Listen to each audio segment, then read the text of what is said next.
Hello and welcome to A Woman's Heart. I am very excited to share with you my friend Rebecca George again back on the podcast, but for a little different subject. So this is going to be a lot of fun. Welcome to the show, Rebecca. Oh, Lisa, I'm so excited to be back with you. Thanks for having me. You are very, very welcome. And I have had you on for your nonfiction books, but this time we're doing part of the summer reading series because you have something completely different that you are launching into. Well, I shouldn't say completely different, it's a different audience. You're still Totally. trying to share the love of God and that. So that part has not changed at That's all. right. But real quick, since somebody may not have heard our previous conversation, I will ask you to tell us a little bit about yourself and something fun, and then we're going to dive into all the new things you're getting into. Absolutely. I would love to. Well, name is Rebecca George. I am an East Tennessee gal, which you'll quickly figure out when Yep. you listen to my accent.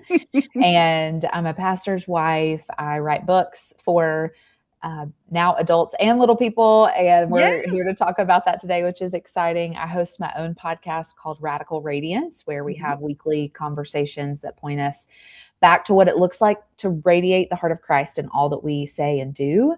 And I've been doing that for about 7 years, which feels crazy to say. I started right Yeah. before the pandemic. So never dreamed I'd still be doing it and loving it more than I ever have today. Good. And create content online as you do. And just love getting to build resources that will encourage mostly women in my past projects, but then Hmm. also families in just shining light of Christ wherever they go. And so I'm excited about this project that we get to talk about today. This is a whole new world, as you said. Yes. So, Yes, it is. It is a whole new world because, yes, you are very skilled in doing the podcast, and you've had a couple of other books out there which have been very good. And I have read both of them or listened to one, read the other. And you've got a conference out in Tennessee, which is wonderful and is very meaningful for a lot of people out there. But this is a new experience. And I do remember you telling me about this. You were writing a children's book. yeah, And I loved the story. This was the first time I'd ever really heard anybody talk about why they wanted a children's book. And I went, oh, okay. No, I get why somebody would want to write a children's book other than it just kind of seems kind of fun. So yeah, tell me the kind of that heart that you yeah. were sharing before about why you wanted to write a children's book and why that's so important.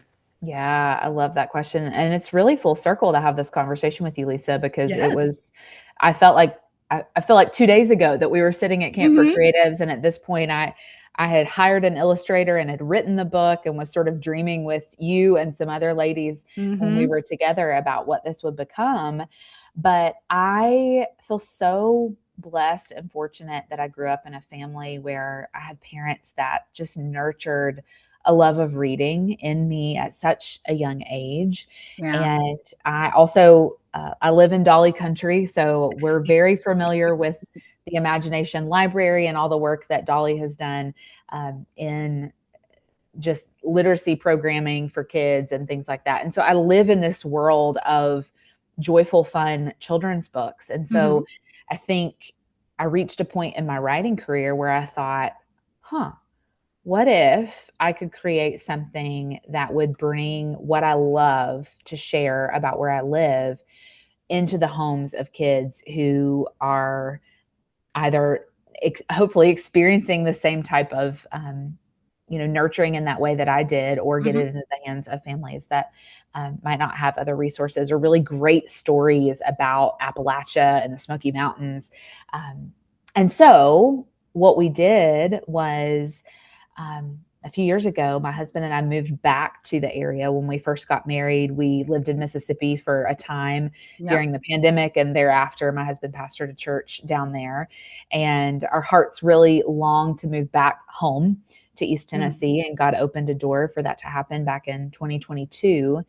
And so I was reflecting back on that season when we moved home for us, but so many are moving to the South and to East Tennessee for a lot of reasons. There's no state income tax and it's a beautiful place to live and whatever. But there's a lot of families who are moving here. Yeah. And so I started dreaming about this story that included our dog. His name is Jasper. And of course, when we moved home to East Tennessee, he didn't know home being East Tennessee because No, he didn't. all of his little life at that point was in Yeah. Mississippi. And so I started kind of thinking through this journey that Jasper could go on, where he moved away from a place that he loved, which so many Hmm. kids share in that experience, and leaving their old room and saying goodbye to their friends and all of those experiences that come along with moving with their family. To a new place, being the Smoky Mountains. Yep. And Jasper goes out in his backyard one night and he meets a firefly named Sparkle. So the book is called Jasper Meets Sparkle, the Firefly. Hmm.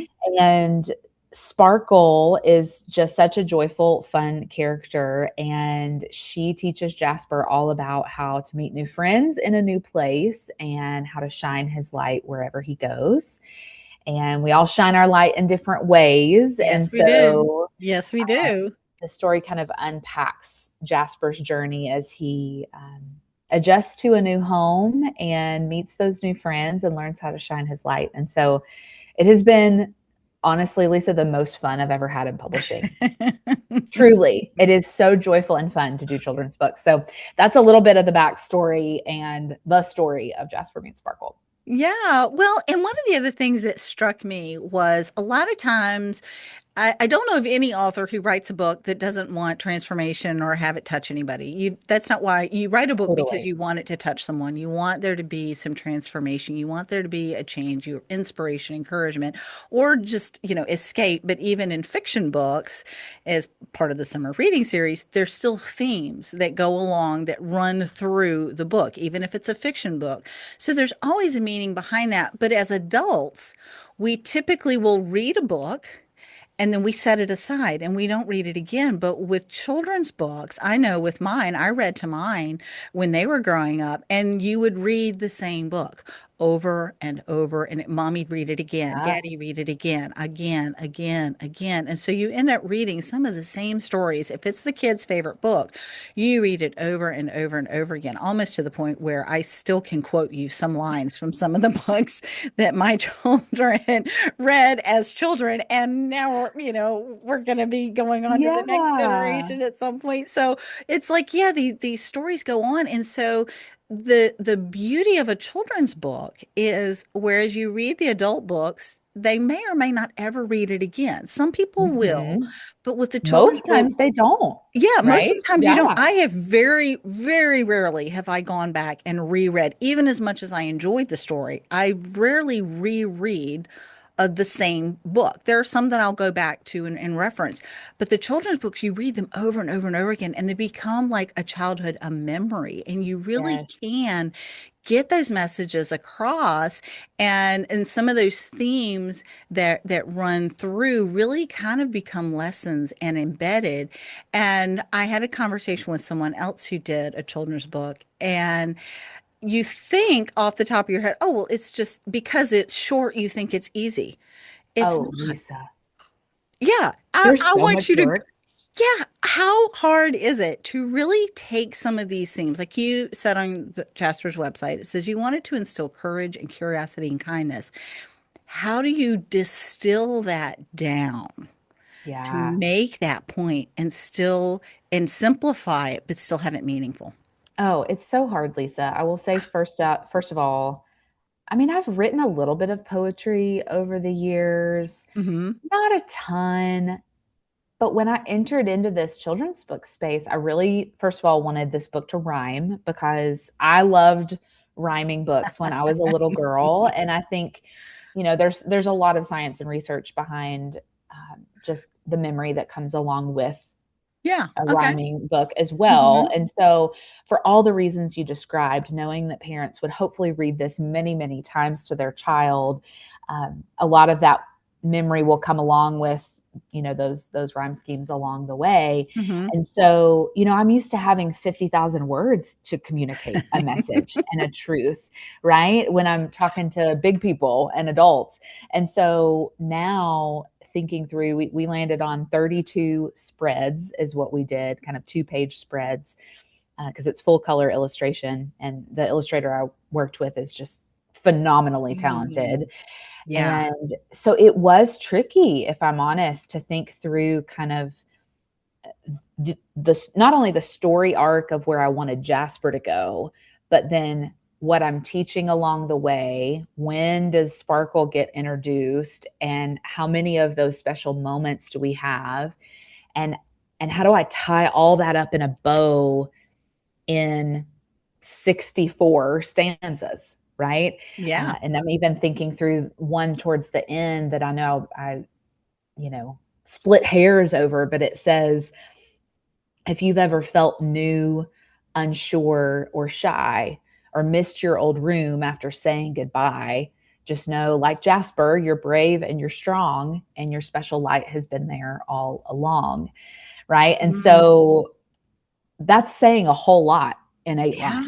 yeah. And Yeah. so, I mean, I spent months just really getting clear on what the message is, what the journey of transformation would be Mhm. for Jasper, and getting those lines right, because then that becomes kind of the script, if you will, and you get to play. Yeah. I call it creative director as you're going through the process of illustration, right? Because it's like anything, Lisa, when you maybe design your cover art for this podcast, let's say, for all of our friends who may or may not be a podcaster, Yeah. you design kind of this little square image that everybody sees. Mhm. Well, let's say you hired somebody to do that for your show. Well, if they don't know you, if they don't know your vision for what you want this to become, or stylistically what you want it to look like, the output is only going to be as good as the input, right? Yeah. And so, as much time as That's I true. spent on the words, the illustration, I would say, mattered as much or more to me and how it was Mhm. going to come to life on the page. And so I spent a ton of time making notes Mhm. for every spread in terms of how it would be laid out on the page, what I'm envisioning. Yeah. And honestly, because of all of that work, I think we got farther faster, Okay. right? And Yeah. so I that can was see that. kind of a fun process as well, that uh, I think anytime you do anything like this, you're figuring a lot of it out and building the plane as you fly the first time around. And so hopefully for the next Jasper book, it'll go even faster. But that process Yeah. was really fun and joyful too. Yeah, no, I think it is. And one of the things that I was thinking of as we were talking, it is you mentioned the reading to children. And one of the things that I think God can use is all of these things at such an early age. I mean, you have sometimes that we kind of are figuring things out as we go along, and we're always figuring some things out. But I think there is a special power as a child for God to kind of like come in and work in a child's life. And as a parent, that's when we have our most influence is when they're Yeah. little. So how important is it to you that some of these lessons about shining your light and courage, how important is it that we get that in as a young child in a children's book? Yeah, I think it's so important, and even the full journey of that I think really matters too. Hmm. Like, there's a good number of spreads at the beginning of the book where Jasper is really sad and he doesn't understand what's happening and why they have to leave their old home. And you see him kind of peering out the window of the car on their way to the Smokies, and there's kind of this sad expression on his face, because I wanted to capture that full journey and not miss out on, like, sitting in the sadness of leaving your old room and your old house that you love and you have memories in. um, that's really emotional for a lot of kids, Yeah. and that's part of the journey, is Hmm. grieving that loss as you kind of go along the way in that journey. um, but then there's this really clear transformation of, okay, I can try new things, I can learn to love this new place where God has planted my feet. Now I'm anthropomorphizing him a little bit, Hmm. but Yes, right. that's okay. That's what we do in Right. children's The books. That's right. That's exactly right. And so I wanted kids to kind of see that full journey that he goes on, and how Sparkle helps him in that. Hmm. Because when they meet, she takes him into the forest and introduces him to all of her little woodland forest friends, like Yeah. Benny the bunny, so quick on his feet, and Hootie the owl, who loves singing in trees, and all of these little friends that he gets to meet along the way. And you kind of get to watch him come into his own a little bit as Yeah. he's going through this new um, season in little Jasper's life. And he gets to see that, we all have different gifts and talents and ways that we shine our light, if you will. And kind of Yeah. the messaging goes back to that, um, in terms of the spiritual truth that we want to drive home to that child. And I think those messages are really important, in setting up conversations that families can have, right? Because Hmm. it's one Yeah. thing to just Yeah. read a children's book to your child, and it's another thing to say, well, who is your favorite character in the story? And what did Jasper learn along the way? And what did you see that he learned about the Lord through this story? And asking those questions that probe really good conversation, that aren't just like yes or no questions, Yeah. are really important. And so I hope that this book also just encourages families to have those kinds of moments together as they hopefully read it again and again. So Yes. Yes. Well, and as you're talking and Jasper's doing that, I think it is important that we not just go, "Oh, it's going to be great," that you allow Jasper to feel sad, because sometimes we don't like those emotions. They're not fun. They're not positive emotions. So we just want to stuff them or yeah. just smooth them over really quick, and we don't not really process them and allow children to actually think that feeling that is okay. We don't want to get stuck Mm-hmm. there, but letting him do the whole journey. But the other thing that I thought about was the friendship and the community and trying new things, because as you mentioned, this is a new thing for you. So Yeah. whereas you absolutely felt your purpose with your podcast and your books and your book about waiting, and those have been things that have been very important to you. And now, even though it's kind of the same purpose, you allowed yourself to be open for God to use it a different way. How scary is that? And what are some of the things that you had to work through to go, okay, this is new, and trusting God to let Him do a new thing and be brave and Yeah. courageous yourself to try something new, because that, even as an adult, trying new Mm-hmm. things can be absolutely terrifying. And I will speak from Yeah. experience because sometimes it's scary to try something new. You get comfortable in one thing and you go, oh yeah, I got that. But then branching out in a new thing, just what sort of things do you have to work through Oh, to allow totally. yourself to do that? Yeah. All of those things you describe were at Mhm. play for sure. And I think specific to this journey, I've worked with a traditional publisher for my first two nonfiction books. So there's a little bit of a roadmap for that, Yeah. right? That's sort of repeatable and you can come to know what to expect. And kind of all Hmm. of that went out the window with this project because children's books are just so different. And so I Yeah. think Hmm.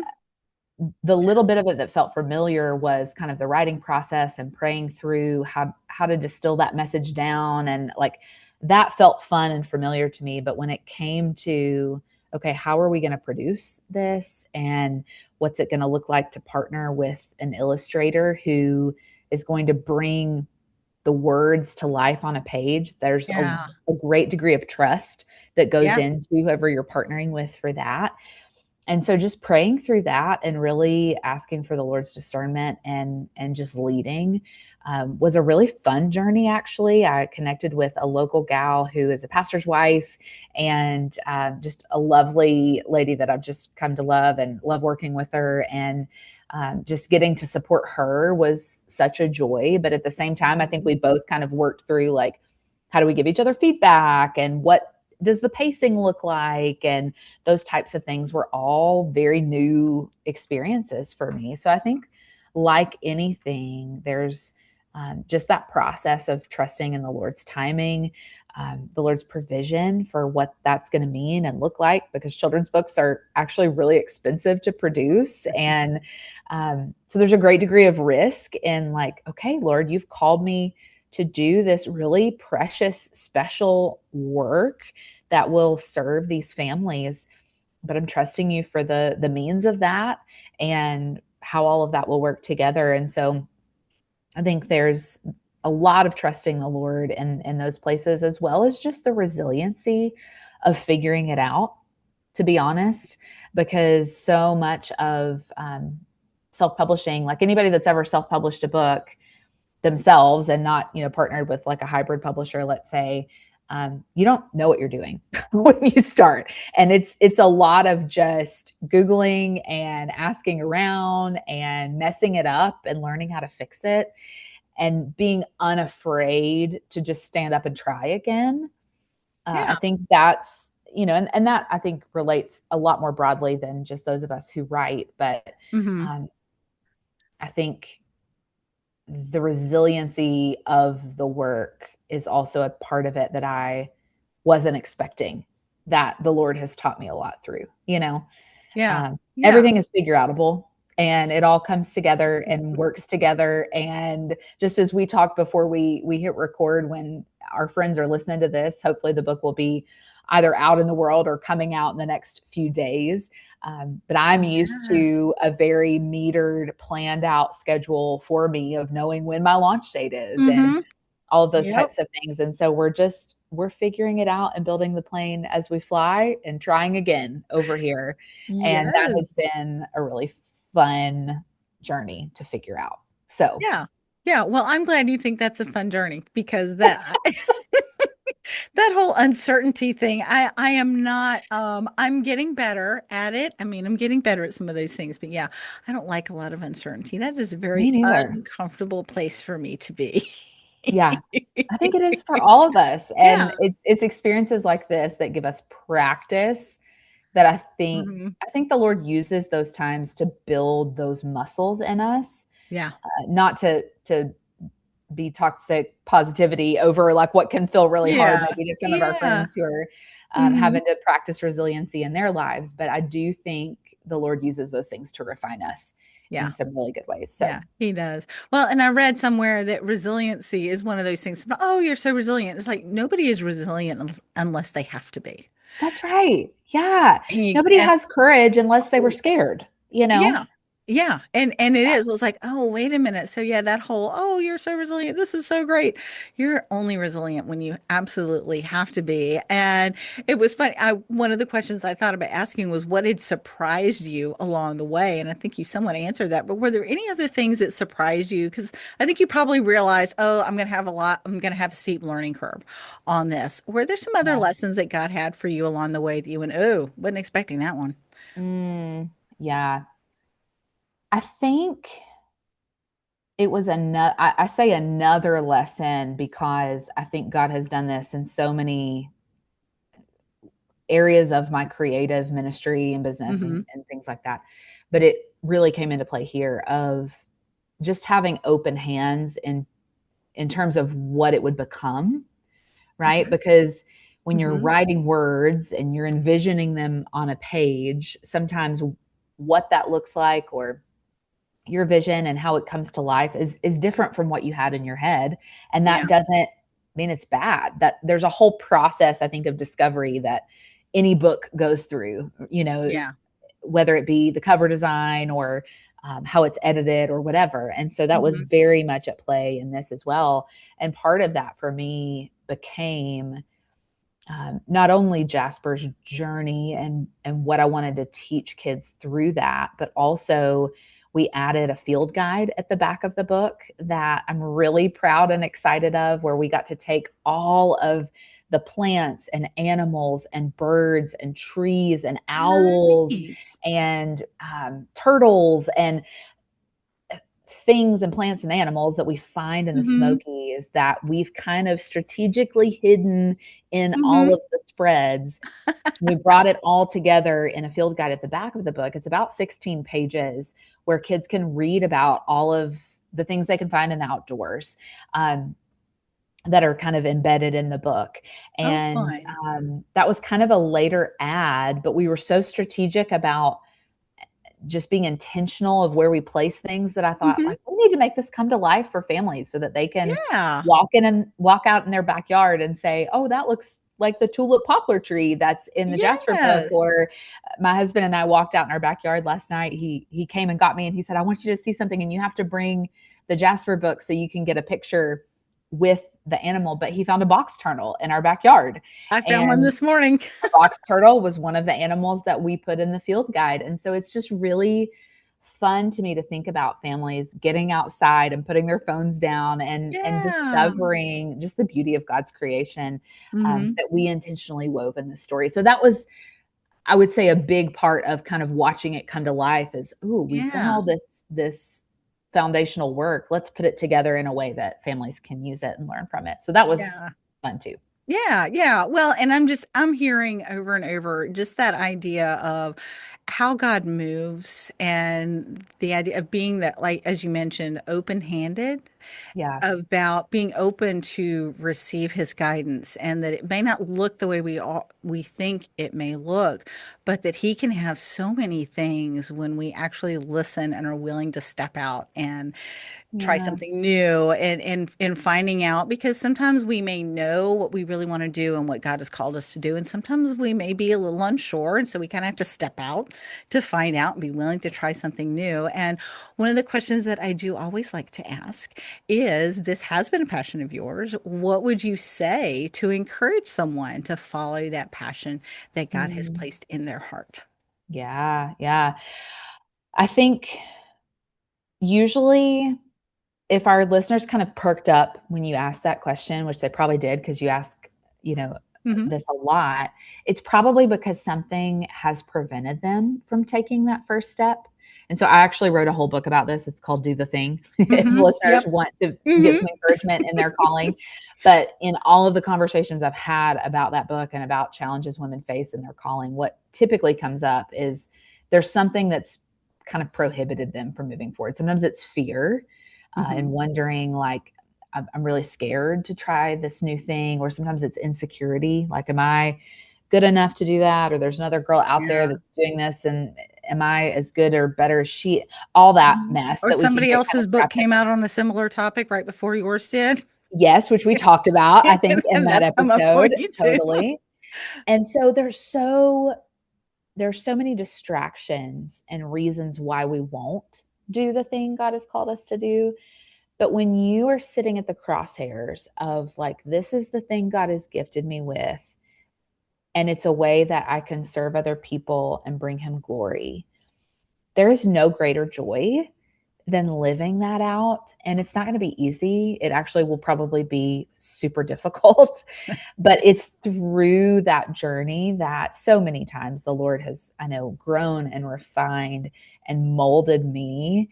Um, Through actually the hardships that came along with living out that calling. So know that that will always be true, no matter Yeah. what path you choose. Hmm. But I think whatever that next step looks like, figure out what it is that you need to take it, right? Is it overcoming the fear? Is it recognizing that God equips the called, not the other way around, Hmm. right? Yeah. Um, is it comparison, like you're just comparing yourself to the girl on the right or the left of you, and you just need to focus on your own story and your own journey, whatever that Yeah. thing that's preventing you from moving forward is. Figure out what it is and how you can get past that so that you can just be free to take that next step in what God's calling you to do. Yeah. No, I think there's so much wisdom in that, because I think you're right. We may have some idea. We may have absolutely no idea, but even then we may be afraid, or the insecurity, or whatever the obstacle is that's keeping us from discovering what it is or actually taking that next step. It's so important to be able to name it. So then you go, okay, so this is how I can then get around that. Well, we've Yeah. mentioned your podcast and at least two of your books, and now your children's book that's coming out. So, Rebecca, if somebody wants to follow you, connect with you, get some of your books, what is the best way for them to connect with you? Absolutely. Well, I'm Rebecca George Author on Instagram. That's mostly where I hang out Hmm. online. And my podcast is called Radical Radiance, as we mentioned earlier. So come on over and listen in on those conversations as well. And Yeah. then if you want to grab Jasper Meets Sparkle, he has a website, Jasper does. Yeah. It's thejasperbooks.com. And Okay. so hopefully by the time listeners listen to this, it will be close to being out in the world. So I'm excited to share it. Yes. Well, even if they go there beforehand, there's a really cute animated thing with Sparkle and Jasper on the website, which is really, really super cute. Great. Well, Rebecca, as always, it has been a joy and a pleasure to get to see you and speak with you again. And I'm very excited about your new project with Jasper and the children's books and everything else. So I just thank you for everything you do to pour into and shine your light into other people. And thanks for spending time with us today. Thank you, Lisa.